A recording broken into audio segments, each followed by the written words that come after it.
خيرها والله خبير بما تعملون. صدق الله مولانا العلي العظيم وصدق وبلغ رسوله النبي الكريم ونحن على ذلك من الشاهدين شاكرين. الحمد لله رب العالمين. القبر إما روضة من رياض الجنة أو حفرة من نفر النيران. الحديث قال شفيعنا محمد مصطفى إذا مات إنسان فخمس لخمسة ولحم لديدان وعظم لتربة ومال لوراث وروح لقابض وعمل لمظلومين فعلا بيقظتي.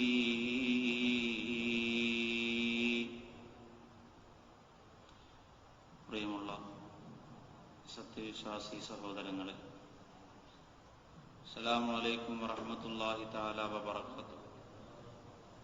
സർവാദിനാഥനും സർവേശ്വരനുമായ അല്ലാഹു സുബ്ഹാനഹു വ തആല ഈ അനുഗ്രഹങ്ങളെ കൊണ്ട് നിറയ്ക്കപ്പെട്ട രാത്രിയിൽ അള്ളാഹുവിൻ്റെ പവിത്രമായ പള്ളിയിൽ ഒരുമിച്ച് കൂട്ടിയതുപോലെ അല്ലാഹു സുബ്ഹാനഹു വ തആല ഏറ്റവും അധികം ഇഷ്ടപ്പെട്ട മുഅ്മിനീങ്ങൾക്ക് കൊടുക്കുന്ന എല്ലാ പദവികളും പരലോകത്ത് നേടിയെടുക്കാൻ അള്ളാഹു നമുക്ക് തൗഫീഖ് തരുമാറാകട്ടെ. ശാരീരികമായി, മാനസികമായി, സാമ്പത്തികമായി നാം അനുഭവിക്കുന്ന എല്ലാ ബുദ്ധിമുട്ടുകളും അല്ലാഹു സുബ്ഹാനഹു വ തആല മാറ്റിത്തരികയും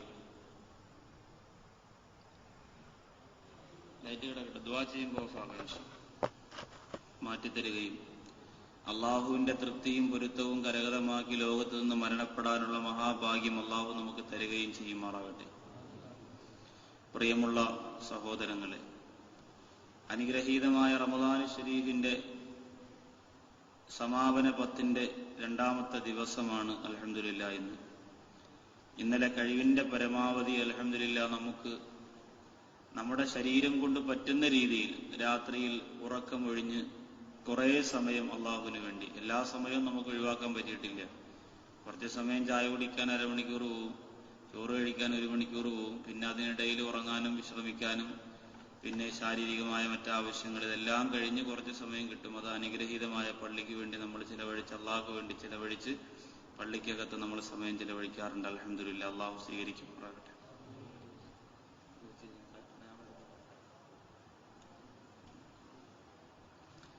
പ്രിയമുള്ള സഹോദരങ്ങളെ, ഇന്നലെ നാം ചർച്ച ചെയ്തത് ജീവിതത്തിൽ ലോകത്ത് ജീവിക്കുന്ന എല്ലാ മനുഷ്യനും നേരിടേണ്ട ഒരു രംഗത്തെയാണ് നാം ഇന്നലെ ചർച്ച ചെയ്തത്.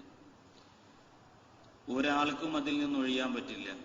അന റബ്ബുക്കുമുൽ അഅല, ഞാനാണ് ലോകത്തെ ഏറ്റവും വലിയ റബ്ബ് എന്ന് പ്രഖ്യാപിച്ച ഫിർഔനും അതിന്റെ മുന്നിൽ കുടുങ്ങിയിട്ടുണ്ട്. ഏറ്റവും വലിയ അഹങ്കാരിയായി, ലോകം അറിയപ്പെട്ട അഹങ്കാരിയായി ലോകത്ത് പറഞ്ഞ ഹിറ്റ്ലർ എന്ന് പറയുന്ന അഹങ്കാരിയും അതിൻ്റെ അകത്ത് കുടുങ്ങിയിട്ടുണ്ട്. എന്തിനേറെ എഴുത്തുകാരും ചിന്തകന്മാരും പ്രഭാഷകന്മാരും കഴിവുള്ളവരും അഭ്യാസികളും അഭ്യാസം അറിഞ്ഞുകൂടാത്തവരും അറിവുള്ളവരും അറിവില്ലാത്തവരും ഒക്കെ എല്ലാവരും മരണം എന്ന് പറയുന്ന ആ ഒരു മഹാസംഭവത്തിന്റെ രുചി അറിഞ്ഞിട്ടുണ്ട്. അറിയാത്തവർ ഉടനെ അറിയും. കുല്ലു നഫ്സിൻ ദാഇഖത്തുൽ മൗത്ത്. അള്ളാഹു ലോകത്ത് പടച്ചിട്ടുള്ള എല്ലാ ശരീരവും, അള്ളാഹു സുബ്ഹാനഹു വ തആല ലോകത്ത് പടച്ചിട്ടുള്ള എല്ലാ ശരീരവും നിർബന്ധമായും ആ മരണത്തെ രുചിക്കണം. അത് അള്ളാഹുവിന്റെ നടപടിക്രമമാണ്. അപ്പൊ നമ്മളെ എല്ലാവരെയും നമ്മൾ കുളിക്കുന്നത് പോലെ അല്ലാതെ നമ്മളെ മറ്റുള്ളവർ കുളിപ്പിക്കും. നമുക്കിപ്പോ നമ്മൾ ഇന്ന് കുളിക്കുകയാണെങ്കിൽ നമ്മുടെ കൈ കൊണ്ട് നമ്മുടെ ശരീരം ഇങ്ങനെ നമുക്ക് തേക്കാൻ പറ്റും. പക്ഷേ മറ്റുള്ളവർ കുളിപ്പിക്കുന്ന സമയം നമ്മൾ തേക്കില്ല, അവര് വന്ന് നമ്മുടെ ശരീരം ഇങ്ങനെ തേച്ച് വൃത്തിയാക്കി തരും. അതേപോലെ തന്നെ നമ്മുടെ നഖത്തിനടിയിലുള്ള അഴുക്കുകളെല്ലാം നമ്മുടെ മക്കൾ ഇങ്ങനെ വന്ന്, വാപ്പ മരിച്ചു, ഇല്ലെങ്കിൽ ഉമ്മ മരിച്ചു, കുടുംബക്കാർ മരിച്ചു, അവരിങ്ങനെ നഖത്തിനടിയിലുള്ള അഴുക്കെല്ലാം എടുത്തു തന്ന് വളരെ വൃത്തിയാക്കി ഭംഗിയാക്കി കുളിപ്പിച്ച് ഇന്ന് വരെ നമ്മൾ ധരിച്ചിട്ടില്ലാത്ത വെണ്മയുള്ള വസ്ത്രം, എത്ര വെളുത്ത വസ്ത്രം നമ്മൾ ധരിച്ചാലും അതിനേക്കാൾ വെളുപ്പമാണ് കഫൻ തുണിക്ക്. അത് അതിൻ്റെ ഒരു പ്രത്യേകതയാണ്. നമ്മൾ എത്ര നല്ല വെള്ള ഡ്രസ്സ് ധരിച്ചാലും കഫൻ തുണി അതങ്ങോട്ട് ശരീരത്തിലങ്ങോട്ട് മൂടുമ്പോൾ അതിനൊരു വെളുപ്പ് കൂടുതലാണ്. ആ വെള്ള വസ്ത്രം കൊണ്ട് നമ്മളെ പൊതിഞ്ഞ് എല്ലാവരും, വേണ്ടപ്പെട്ടവരും വേണ്ടാത്തവരും ഒക്കെ നമ്മുടെ മുന്നിൽ വന്ന് ഒറിജിനൽ കണ്ണുനീരും അല്ലാത്ത കണ്ണുനീരും ഒക്കെ ഒഴിച്ച് നമ്മളെ ഇങ്ങനെ ഖബറിലേക്ക് കൊണ്ടുപോകുന്ന രംഗമാണ് നാം ഇന്നലെ പറഞ്ഞത്. ചിന്തകന്മാര് പറയുകയാണ്, ഒരാൾക്ക് 3 കൂട്ടുകാരനുണ്ടായിരുന്നു. ഒരു വലിയ ലോകത്ത് ധാരാളം, പിന്നെ ഒരു കഥ നമുക്ക് പറഞ്ഞു തരികയാണ് നമുക്ക് ഗുണപാഠം എന്ന നിലയിൽ. 3 കൂട്ടുകാരുണ്ടായിരുന്നു. അപ്പൊ അദ്ദേഹം മരിക്കാൻ പോവാണ്. മരണക്കട്ടിലിൽ ഇങ്ങനെ കിടന്നിട്ട് 3 കൂട്ടുകാരെയും അദ്ദേഹം അടുത്ത് വിളിച്ചിട്ട് ചോദിച്ചു. ഒന്നാമത്തെ ആളിനോട് ചോദിച്ചു, ഞാൻ മരിക്കാൻ പോവാണ്, ഒരുപാട് സമയം എത്തില്ല, ഉടനെ ഞാൻ മരിക്കും. അങ്ങനെ ഞാൻ മരിച്ചു കഴിഞ്ഞാൽ നീ എന്റെ കൂടെ വരുമോ എന്ന് ചോദിച്ചു. ആ കൂട്ടുകാരൻ പറഞ്ഞു, നിങ്ങൾ മരിച്ചാൽ നിങ്ങളുടെ മയ്യത്ത് കുളിപ്പിക്കാൻ ഞാനുണ്ടാവും, കഫം പൊതിയാൻ ഞാനുണ്ടാവും, സന്തൂക്ക് എടുത്തുകൊണ്ടുവരാൻ ഞാനുണ്ടാവും, അതിനകത്ത് കിടത്താനും ഞാനുണ്ടാവും, നിങ്ങളെ ഖബറിലേക്ക് കൊണ്ടുപോകുന്ന മുൻപന്തിയിൽ എന്നെ നോക്കിയാൽ ഞാനുണ്ടാവും. അത്രയ്ക്ക് നമ്മൾ വലിയ കമ്പനിയാണ്. മുൻപന്തിയിൽ ഞാനുണ്ടാവും.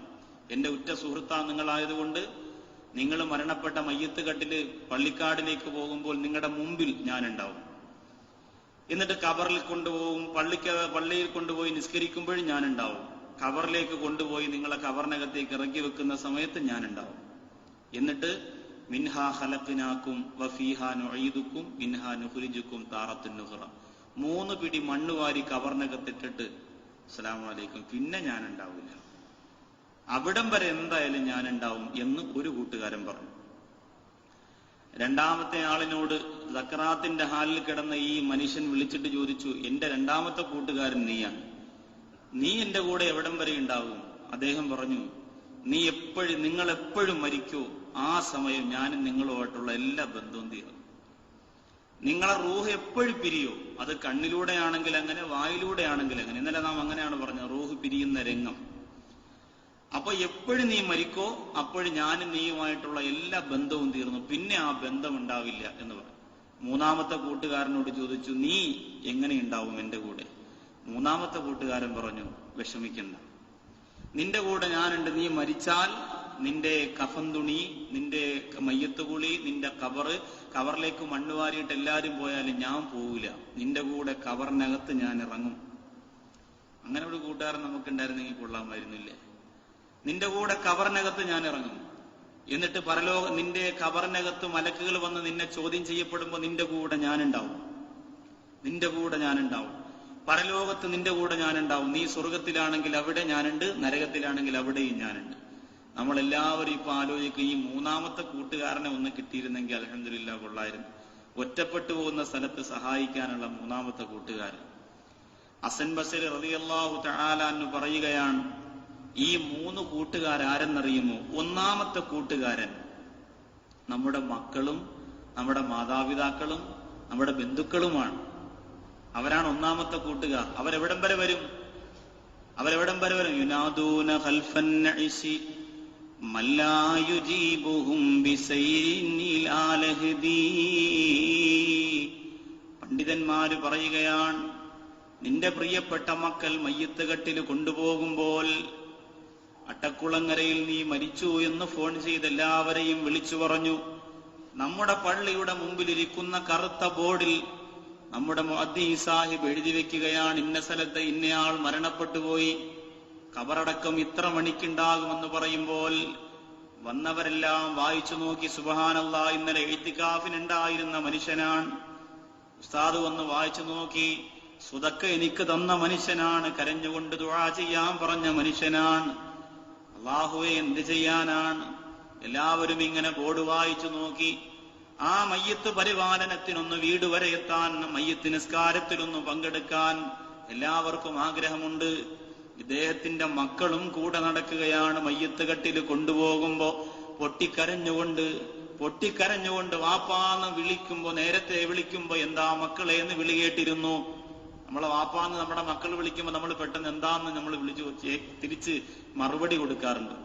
പക്ഷെ ഇന്ന് യുനാദൂന ഖൽഫൻ നഇശി മല്ലാ യുജീബുഹും, മറുപടി കൊടുക്കാത്ത വാപ്പായ അവരിന്ന് വിളിക്കുകയാണ്. വാപ്പാ, എന്നെ കളഞ്ഞിട്ട് പോവുകയാണോ വാപ്പാ? ഇന്നലെ നമ്മൾ പറഞ്ഞല്ലോ, അള്ളാന്റെ റസൂല് പറഞ്ഞ ഒരു മനുഷ്യന്റെ ഏറ്റവും വലിയ വേദന അവന്റെ വീടിന്റെ യഥാർത്ഥ പടി കടക്കുമ്പോഴാണ്, മയ്യിത്തായി. അപ്പോഴാണ് യഥാർത്ഥ വേദന. അവന്റെ വീടിന്റെ മെയിൻ വാതിൽ കടക്കുമ്പോഴാണ് ഏറ്റവും വലിയ വേദന ഒരു മയ്യത്തിന് ഉണ്ടാവുക. ഏറ്റവും വലിയ വേദന എപ്പോഴാണ് ഉണ്ടാവുക? അങ്ങനെ എന്റെ പ്രിയമുള്ളവരെ, മക്കളെല്ലാവരും വരും, കൂടെ വന്ന് മക്കൾ നടന്ന് ഖബറിൽ വന്നിട്ട് അവസാനം 3 പിടി മണ്ണ്. അത് ഇന്നത്തെ മക്കൾ മണ്ണ് വാരിയിടാറില്ല. കാരണം എന്താ? കൂടിയ മക്കളാണ്, കയ്യിൽ മണ്ണ് പറ്റും. ബാക്കിയുള്ള പാവപ്പെട്ടവർ മണ്ണ് വാരിയിടുന്നത് കണ്ട് നോക്കി നിൽക്കും. ഇല്ലാതെ മണ്ണ് വാരിയിടുന്ന മക്കളെ വളരെ അപൂർവം. നിങ്ങൾ എവിടെയെങ്കിലും മയ്യത്തടക്കുമ്പോ പോയി നോക്കിയേ, ഏതെങ്കിലും മക്കൾ വാപ്പാടെ കവറിലേക്ക് മണ്ണ് വാരിയിടുന്നുണ്ടോന്നില്ല. അവര് കുഴിവെട്ടുകാർക്ക് പൈസ കൊടുക്കാനും ഉസ്താദിന് പൈസ കൊടുക്കാനും അങ്ങനെയുള്ള മറ്റാവശ്യങ്ങളുമായിട്ട് പള്ളിയുടെ മുമ്പിലുണ്ടാവും. മണ്ണ് വാരിയിടുന്ന മക്കൾ കുറവാണ്. മിൻഹാ ഖലഖ്നാകും വഫീഹാ നുഈദുക്കും മിൻഹാ നുഖ്രിജുക്കും താറത്ത്. അതൊരു ബന്ധമാണ്. വാപ്പാടെ കവറിലേക്ക് മണ്ണ് വാരി ഇട്ടിട്ട് ആ മണ്ണ് ഇങ്ങനെ കൈകൊണ്ട് തൂത്ത് കളയുമ്പോൾ അതൊരു ബന്ധം തന്നെയാണ്. പക്ഷെ അത് ചെയ്യാൻ ഇന്ന് നമ്മുടെ മക്കളില്ല. ചെയ്തില്ലെന്ന് പറഞ്ഞുകൊണ്ട് ഇപ്പൊ ചെയ്തെന്ന് പറഞ്ഞാലും ചെയ്തില്ലെന്ന് പറഞ്ഞാലും വാപ്പാക്ക് വാപ്പാടെ പ്രവർത്തനത്തിന്റെ പ്രതിഫലമുണ്ട്, അത് വേറെ വിഷയം. പക്ഷെ ചെയ്യണം. ചെയ്യുമ്പോൾ അതൊരു ബന്ധമാണ്. വാപ്പയുമായിട്ടുള്ള മകന്റെ അവസാനത്തെ ഒരു സമ്മാനം കൊടുക്കുക. അതുണ്ടെങ്കിൽ നമ്മുടെ മനസ്സിൽ ഒരു വല്ലാത്ത ഒരു മരണത്തെക്കുറിച്ചുള്ള ഒരു ഭയവും ചിന്തയും ഉണ്ടാവും. ഇന്ന് നാം മണ്ണിൽ നിന്ന് അകന്നു പോയില്ലേ, നമുക്കിന്ന് ഇടാൻ തോന്നുന്നില്ല. ഏതായാലും എന്റെ പ്രിയമുള്ളവരെ, ഒന്നാമത്തെ കൂട്ടുകാരൻ അവരാണ്. നമ്മുടെ മാതാപിതാക്കളും മക്കളും ബന്ധുക്കളുമാണ്. ഖബർ വരെ അവരുണ്ടാവും. ഖബർ കഴിഞ്ഞാൽ പിന്നെ ഉള്ള പരിപാടിക്ക് അവരുണ്ടാവില്ല. പിന്നെ അവര് പോവുകയാണ്. പിന്നെ അല്പമെങ്കിലും പഠിച്ച ആൾക്കാരുണ്ടെങ്കിൽ ആ ഖബർ നോക്കിയിട്ട് അസ്സലാമു അലൈക്കും യാ അബി, അസ്സലാമു അലൈക്കി യാ ഉമ്മീ, ഉമ്മ വാപ്പ സലാം പറഞ്ഞ് അസ്സലാമു അലൈക്കും പറഞ്ഞ് പോവാൻ. അല്ലെങ്കിൽ അസ്സലാമു അലൈക്കും യാ ദാറ ഖൗമിൻ മുഅ്മിനീൻ ഇന്നാ ഇൻഷാ അല്ലാഹു ബിക്കും ലാഹിഖൂൻ. ഇൻഷാ അല്ലാഹ് കുറച്ചുകൂടി ഈമാനുള്ളവർ പറയുന്ന എന്താ? ഇൻഷാ അല്ലാഹു ബിക്കും ലാഹിഖൂൻ. അള്ളാന്റെ വിധി ഉണ്ടെങ്കിൽ ഉടനെ തന്നെ താമസിക്കാതെ ഞങ്ങളും നിന്റെ കൂടെ വന്ന് ചേരും, അസ്സലാമു അലൈക്കും എന്ന് പറഞ്ഞ് അവിടെ നിന്ന് വരും. ഇതാണ് ഒന്നാമത്തെ കൂട്ടുകാർ. രണ്ടാമത്തെ കൂട്ടുകാരാരാ? മരിച്ച ഉടനെ തന്നെ ബന്ധം തീർന്നു. ആരാ രണ്ടാമത്തെ കൂട്ടുകാർ? ആർക്കെങ്കിലും പറയാൻ പറ്റും? സമ്പത്താണ്. നമ്മുടെ കാശ്. ഇടതുപക്ഷത്തിന്റെ സമ്പത്തല്ല, നമ്മുടെ സമ്പത്ത്. പോക്കറ്റിൽ കിടക്കുന്ന കോയാക്കുട്ടി, അതാണ്. ഇത് എപ്പോഴാണെന്നറിയോ? നമ്മൾ എപ്പോഴും മരിക്കോ അപ്പോഴും തീർന്നു. നമ്മുടെ പോക്കറ്റിൽ 10 ലക്ഷം രൂപയുണ്ട്, നമ്മളിങ്ങനെ നെഞ്ചൊക്കെ വിരിച്ച് നടക്കുകയാണ്. പെട്ടെന്നൊരു നെഞ്ചുവേദന വന്ന് അറ്റാക്ക് വന്ന് ഇങ്ങനെ അവിടെ ഇരുന്ന് മരിക്കണം. അള്ളാഹു കാക്കട്ടെ. മരിച്ചാൽ പിന്നെ ഈ 10 ലക്ഷം രൂപ നമുക്ക് എന്ത് ഉപയോഗിക്കാൻ പറ്റും? ഒന്നിനും ഉപയോഗിക്കാൻ പറ്റില്ല. ആദ്യം കാണുന്ന ആളെടുത്തോണ്ടങ്ങ് പോകും. എന്തായാലും നീ പോയി ഇതെങ്കിലും എന്റെ പോക്കറ്റിൽ ഇരിക്കട്ടെ എന്ന് പറയും. ചിലപ്പോൾ 10 ലക്ഷം ഒരുമിച്ച് പോക്കറ്റ് വെച്ചുകൊണ്ടായിരിക്കും നിനക്ക് അറ്റാക്ക് വന്നത്, അതുകൊണ്ട് ഞാൻ 2 പോക്കറ്റിലായിട്ട് 5 ലക്ഷം വെച്ച് വെച്ചോളാം, അസ്സലാമു അലൈക്കും എന്ന് പറയും. അങ്ങനെ എടുത്തിട്ട് പോകും. കാരണം എന്തെന്നറിയോ? അതങ്ങനെയാണ്. മരിച്ചാൽ പിന്നെ നമുക്ക് നമ്മുടെ പൈസ നമുക്ക് ഉപയോഗപ്പെടുത്താൻ പറ്റില്ല. പിന്നെ മക്കൾ ആരെങ്കിലും നമുക്ക് പിന്നെ ഹൈന്ദവരൊക്കെ മരിക്കുമ്പോൾ ചിലപ്പോ എന്റെ അച്ഛനെ ചന്ദനമുട്ടിയിൽ വെച്ച് എന്നെ കത്തിക്കണം, അപ്പൊ ആ അച്ഛന്റെ പൈസ എടുക്കും, അമ്മയുടെ പൈസ എടുക്കും, അത് വേറെ വിഷയമാണ്. അപ്പൊ അതങ്ങനെയാണ്. ഏതായിരുന്നാലും മരിച്ചു കഴിഞ്ഞാൽ സമ്പത്തുമായുള്ള നമ്മുടെ ബന്ധം തീർന്നു. മൂന്നാമത്തെ കൂട്ടുകാരാരാ? മൂന്നാമത്തെ കൂട്ടുകാർ അമലുകളാണ്. അമലുകൾ. നീ ചെയ്ത എല്ലാ പ്രവർത്തനങ്ങളും നിന്റെ കൂടെ ഖബറിലുണ്ടാകും. ഈ ഇഅ്തികാഫ് നമ്മുടെ ഖബറിന്റെ പ്രകാശമുള്ള അമലാക്കി അല്ലാഹു നമുക്ക് തരട്ടെ. ഈ അനുഗ്രഹീതമായ പള്ളിക്കകത്ത് എത്ര പണ്ഡിതന്മാർ ഇഅ്തികാഫ് ഇരുന്നിട്ടുണ്ട്, എത്ര മുഅ്മിനീങ്ങൾ പൊട്ടിക്കരഞ്ഞിട്ടുണ്ട്. ഇന്നലെ രാത്രി നമ്മൾ ദുആ ചെയ്ത് 2 കണ്ണും നിറഞ്ഞൊഴുകിയപ്പോ ആ ദുആ അല്ലാഹു സ്വീകരിച്ചിട്ടുണ്ടെങ്കിൽ നമ്മൾ ഭാഗ്യവാന്മാരാണ്. അല്ലാഹു നമ്മുടെ ഖബറിൽ അനുഗ്രഹീതമായ ഈ രാത്രിയുടെ ഇഅ്തികാഫിന്റെ ഓരോ സെക്കൻഡും നക്ഷത്രതുല്യ പ്രതിഫലമായി അല്ലാഹു നമുക്ക് തരട്ടെ. എപ്പോഴും ദുആ ചെയ്യണം. അള്ളാഹിന്റെ റസൂലിനോട് ചോദിച്ചതാ സഹാബി, അള്ളാഹുവിന് ഏറ്റവും ഇഷ്ടം ആരെയാണ്? അള്ളാഹിന്റെ റസൂല് പറഞ്ഞു, ഭാര്യയുണ്ട്, വികാരമുണ്ട്, നല്ല റൂമുണ്ട്, AC ഉണ്ട്, കിടക്കാൻ വലിയ കൊതിയുണ്ട്, ഇതെല്ലാം ഉണ്ട്. ഇതെല്ലാം ഉണ്ടായതിനോടുകൂടി ഞാൻ അവിടെ നിന്നും വരണില്ല എന്ന് പറഞ്ഞ് അതിൽ നിന്നും മാറി പടച്ചോന് വേണ്ടി രാത്രി ചെലവഴിക്കുന്നത് ആരാണ്? അവനെയാണ് അള്ളാഹിന് ഏറ്റവും വലിയ ഇഷ്ടം. അള്ളാഹു റസൂൽ പറഞ്ഞതാണ്. എല്ലാ ദിവസവും അങ്ങനെ ഭാര്യ കളഞ്ഞിട്ട് വന്ന് എഴുതിക്കാതിരിക്കണമെന്നല്ല ഈ പറഞ്ഞതിന്റെ അർത്ഥം. മറിച്ച് പ്രധാനപ്പെട്ട ഈ ഒരു ദിവസം നോമ്പുകാരാണ്, ക്ഷീണമുണ്ട്, ബുദ്ധിമുട്ടുണ്ട്, എന്നിട്ടും വീട്ടിലൊന്ന് ചെന്നിട്ട് കിടന്നുറങ്ങാൻ നമുക്ക് സൗകര്യമുണ്ട്, താല്പര്യമുണ്ട്. നമ്മൾ നോക്കണം, നോമ്പിന് പ്രതിഫലം കൂടുതൽ എന്താണെന്നറിയോ? നോമ്പിന് രാത്രികാലം സമയം ചെലവഴിച്ച പ്രതിഫലം കൂടുതൽ. 1, പകൽ മുഴുവനും പട്ടിണി കിടന്നതിന്റെ ക്ഷീണം. 2 നോമ്പ് സമയത്ത് വികാരം കൂടുതലാണ്. നോമ്പ് സമയത്ത് വികാരം കൂടുതലാണ്. നിങ്ങൾ പറയും ഈത്തപ്പഴം തിന്നണോണ്ടല്ല, ഈത്തപ്പഴം തിന്നണോണ്ടല്ല, അല്ലെങ്കിൽ നോമ്പ് സമയത്ത് വികാരം കൂടുതലാണ്. ഒരു മനുഷ്യൻ വികാരം കൂടുതലാണ്. എന്തുകൊണ്ട് അള്ളാഹു ആ വികാരം മനുഷ്യന് കൂടുതൽ തരുന്നു? അവനത് പിടിച്ചു നിർത്തിയിട്ട് രാത്രി പള്ളിയിൽ എഴുത്തിക്കാഫിരിക്കുകയാണെങ്കിൽ അവന് പ്രതിഫലം കൂടുതലാണ്. എത്രയോ ആൾക്കാരുണ്ടെന്നറിയോ? ഒരു സഹോദരൻ എന്നോട് പറഞ്ഞതാ, ഇനി ഞാൻ 10 ദിവസം വീട്ടിലേക്ക് പോകണില്ല ഉസ്താദേ, ബേഗും മുണ്ടും ഉടുപ്പും എല്ലാം കൂടെ വാരി കെട്ടിക്കൊണ്ടാ വന്നിരിക്കണം, ഞാൻ പോണില്ല എന്നാ പറഞ്ഞു. അള്ളാഹു കബൂലാക്കുമാറാകട്ടെ എന്റെ പ്രിയമുള്ള സഹോദരങ്ങളെ. അപ്പൊ അതാണ് അള്ളാഹുവിന് ഏറ്റവും വലിയ ഇഷ്ടം. നമ്മുടെ ഈ രാത്രി നമ്മുടെ ഖബറിൽ എല്ലാവരും, നമ്മുടെ മക്കൾ മണ്ണുവാരി ഇടട്ടെ ഇടാതിരിക്കട്ടെ, നമ്മുടെ മുമ്പ് വന്നിട്ട് പോയാൽ നമുക്ക് കിട്ടുന്ന ഏറ്റവും വലിയ സമ്പാദ്യം ഇൻഷാ അള്ളാഹ് ഇതായിരിക്കും. അള്ളാഹു തൗഫീഖ് തരട്ടെ. ഇത് കളിച്ച കാര്യമില്ല, ഇത് നിസാരമല്ല, ഇത് തമാശയല്ല. പടച്ചോന്റെ പള്ളിയാണിത്, അള്ളാഹുവിന്റെ പള്ളിയിൽ. സമയം നമ്മൾ നോക്കണം, എത്ര മണിയാണെന്നുണ്ടോ? 12:20 പോവാണ്. ഈ സമയത്ത് ലോകത്ത് എന്തെല്ലാം നടക്കുന്നു? തിയേറ്ററുകളിൽ സിനിമ നടക്കുന്നു, വ്യഭിചാരശാലകളിൽ വ്യഭിചാരം നടക്കുന്നു, കള്ള് ഷാപ്പ്, ബിവറേജ് ഷാപ്പുകളിൽ അരണ്ട വെളിച്ചത്തിനുള്ളിൽ പലതും നടക്കുന്നു. മോഷണവും വഞ്ചനയും കവർച്ചയും നടക്കുന്നു. നമ്മൾ കൈകാലുകൾ കഴുകി മനസ്സ് കഴുകാൻ വേണ്ടി പള്ളിക്കകത്ത് വന്നിരിക്കുകയാണ്. ശരീരം കഴുകി, ഇനി നമ്മുടെ മനസ്സുകൂടി കഴുകണം. മനസ്സ് കഴുകണമെങ്കിൽ പരലോകത്തിന്റെ വിചാരണ മുഴുവനും പറഞ്ഞു തീർക്കുമ്പോഴേ നമ്മുടെ ഹൃദയം ശുദ്ധിയാവും. ഇല്ലാമൻ അത്തല്ലാഹ ബിഖൽബിൻ സലീം, ശുദ്ധമായ ഹൃദയമുള്ളവരെ രക്ഷപ്പെടുക. അപ്പൊ നമ്മുടെ കൂടെ നമ്മുടെ പ്രവൃത്തി ഉണ്ടാവും. നമ്മുടെ കൂടെ കൊണ്ടു നടക്കാൻ പറ്റുന്ന പ്രവൃത്തിയാണോ നമുക്കുള്ളത്? ആലോചിച്ച് നോക്കി. നമ്മുടെ കൂടെ കൊണ്ടു നടക്കാൻ പറ്റിയ പ്രവൃത്തിയാണ്. ഇപ്പൊ എന്നെ കാണുമ്പോൾ നിങ്ങൾ നോക്കുമ്പോ എന്റെ കൂടെയുള്ള പ്രവൃത്തി നിങ്ങൾക്ക് കാണാൻ പറ്റൂല. പക്ഷെ അള്ളാഹു ഖബറിലാണെങ്കിൽ നമ്മുടെ കൂടെയുള്ള പ്രവൃത്തി അള്ളാഹു നോക്കുകയാണ്. കള്ളുകുടിയാണെങ്കിൽ ആ പ്രവൃത്തി, വ്യഭിചാരമാണെങ്കിൽ അത്, മോശമായ ദുസ്വഭാവങ്ങൾ മുഴുവനും നമ്മുടെ കൂടെ. അതേപോലെ സൽസ്വഭാവങ്ങളും, സ്വീകരിക്കപ്പെട്ട ഹജ്ജ്, സ്വതക്ക, സക്കാത്ത് എല്ലാം നമ്മുടെ കൂടെ. നല്ല കാര്യം പറയുക, നല്ല വാക്ക് പറയുക, ദീനി ഉപദേശം നടത്തുക, അതെല്ലാം നമ്മുടെ കൂടെ ഉണ്ടാവും. ഇല്ലെങ്കിൽ ഒന്നും ഉണ്ടാവില്ല. നാം ചെയ്ത ദുഷ്പ്രവൃത്തിയും നല്ല പ്രവൃത്തിയും രണ്ടും നമ്മുടെ കൂടെ ഖബറിനകത്തുണ്ടാകും. ബഹുമാനപ്പെട്ട പ്രവാചകർ പറയുകയാണ്, ഫിർഔൻ ലഅനത്തുല്ലാഹി അലൈഹിയെ സംബന്ധിച്ച് അല്ലാഹു സുബ്ഹാനഹു വ തആല ഖുർആനിന്റെ സൂറത്തുൽ ഗാഫിറിൽ അല്ലാഹു പറയുകയാണ്, 45-46 ആയത്തിന്റെ ഭാഗം, വഹാക ബിആല ഫിർഔന സൂഉൽ അദാബ് അന്നാറു യുറളൂന അലൈഹാ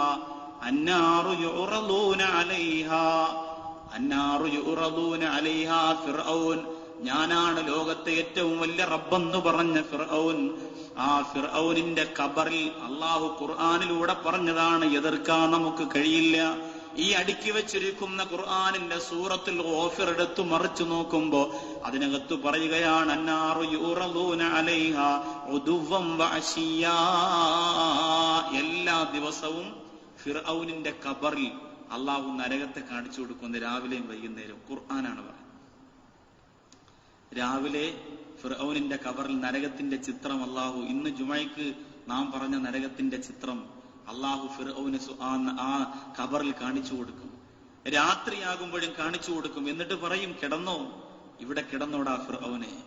ഉയർത്തെഴുന്നേൽപ്പ് നാളിൽ ഇസ്രാഫീൽ അലൈഹിസ്സലാത്തു വസ്സലാം രണ്ടാമത് സൂറന്ന കാഹളത്തിൽ ഊതിയിട്ട് നിന്നെ ഉയർത്തെഴുന്നേൽപ്പിച്ചു കൊണ്ടുവരുമ്പോ, ഫിർഔനെ, നിനക്ക് തരാനുള്ളത് ഞാൻ തയ്യാറാക്കി വെച്ചിരിക്കുകയാണ്, നിന്നെ ഒന്ന് കാണിക്കുന്നു എന്ന് മാത്രം. സാറുമാര് കുട്ടികൾക്ക് ക്ലാസ് എടുക്കുമ്പോ ഇടയ്ക്കിടയ്ക്ക് മേശപ്പുറത്തേക്കുന്ന ചൂരലെടുത്തിട്ട് ഇങ്ങനെ കാണിക്കാറില്ല. എന്താ? വേല കാണിച്ചാൽ അടി ഉറപ്പെന്നാ. ഇങ്ങനെ എടുത്ത് കാണിക്കാറുണ്ട്. ഖബറിനകത്ത് കിടന്ന് ഇനി വേല കാണിക്കട്ടെ കാണിക്കാതിരിക്കട്ടെ, അള്ളാഹ് തീരുമാനിച്ച നരകം. അന്നാറു യുറളൂന അലൈഹാ ഉദുവ്വൻ വഅശിയാ, രാവിലെയും വൈകുന്നേരവും അവന്റെ ഖബറിൽ, ഫിർഔനിന്റെ ഖബറിൽ അള്ളാഹു കാട്ടിക്കൊടുക്കുന്നു. അള്ളാഹു നമ്മെ കാത്തിരക്ഷിക്കട്ടെ. നമ്മുടെ ഖബറിനകത്ത് അല്ലാഹു സ്വർഗത്തിന്റെ ചിത്രം തരട്ടെ. നമ്മുടെ ഖബറിനകത്ത് അല്ലാഹു ഖുർആനിന്റെ തണല് തരട്ടെ. നമ്മുടെ ഖബറിന്റെ അകത്ത് നമ്മുടെ ഇഅ്തികാഫിന്റെ പ്രകാശം അല്ലാഹു നമുക്ക് തരട്ടെ. എപ്പോഴും നമ്മൾ ദുആ ചെയ്യണം. ഖബറിന്റെ അകത്ത് അല്ലാഹു നരകം കാണിച്ചാൽ ഖബറിന്റെ അകത്ത് കിടക്കുന്ന ഓരോ സമയവും അനുഭവമാണത്. ഖബറിനെ കുറിച്ച് പറയുമ്പോൾ ഇൻഷാ അല്ലാഹ് വിശദീകരിക്കാൻ ഞാൻ പറഞ്ഞു വന്നത് മൂന്നാമത്തെ കൂട്ടുകാരൻ അഅ്മാലുകളാണ്. നന്മയാണെങ്കിൽ നന്മ, തിന്മയാണെങ്കിൽ തിന്മ. തുപ്പിയിടുന്ന റമളാൻ മാസത്തിൽ ബുഖാരി റിപ്പോർട്ട് ചെയ്ത ഒരു ഹദീസാണ്, ഇന്നല്ലാഹു മലായികതഹു യുസല്ലൂന അലൽ അമാഇമി ഫീ റമളാൻ. റമളാൻ മാസത്തിൽ തലമറയ്ക്കുന്നവർക്ക് അള്ളാഹും അവന്റെ മലക്കുകളും സലാത്ത് ചൊല്ലും. ഒരു കർച്ചീപ്പെടുത്ത് ഇങ്ങനെ കെട്ടി, അല്ലെങ്കിൽ ഒരു തുപ്പിയെടുത്ത്, അല്ലെങ്കിൽ ഒരു ഷാലിട്ട്, അല്ലെങ്കിൽ ഒരു തലയെക്കെട്ട് കെട്ടി. റമളാൻ മാസത്തിൽ തലമറയ്ക്കുന്നവർക്ക് അള്ളാഹും അവന്റെ മലക്കുകളും സലാത്ത് ചൊല്ലുമെന്നാണ്. ഇതൊരു ചെറിയ നന്മയാണ്. ഈ നന്മ പോലും നിന്റെ കൂടെ ഖബറിലുണ്ടാവും. ഈ നന്മ പോലും നിന്റെ കൂടെ ഖബറിലുണ്ടാവും. പള്ളിക്കകത്തൊരു ചെറിയ പൊടി, ഒരു കറുത്ത ഒരു കഷണം, എന്തോ ഒരു സാധനം പെട്ടെന്ന് അതെടുത്ത് ദൂരേക്ക് കളഞ്ഞാൽ അതുപോലും എന്റെ പ്രിയമുള്ളവരെ നമ്മുടെ കൂടെ ഖബറിലുണ്ടാവും. നമ്മുടെ കൂടെ ഖബറിനകത്തുണ്ടാവും. നമ്മൾ ചിന്തിക്കണം എല്ലാ നന്മയും തിന്മയും. പക്ഷേ നന്മ നമ്മുടെ കൂടെ ഉണ്ടെങ്കിൽ നമ്മൾ രക്ഷപ്പെട്ടു. നന്മ നമ്മുടെ കൂടെ ഉണ്ടാവണം. ഏറ്റവും കൂടുതൽ നമ്മുടെ കൂടെ ഖബറിൽ ഉണ്ടാവേണ്ടത് നന്മകളായിരിക്കണം.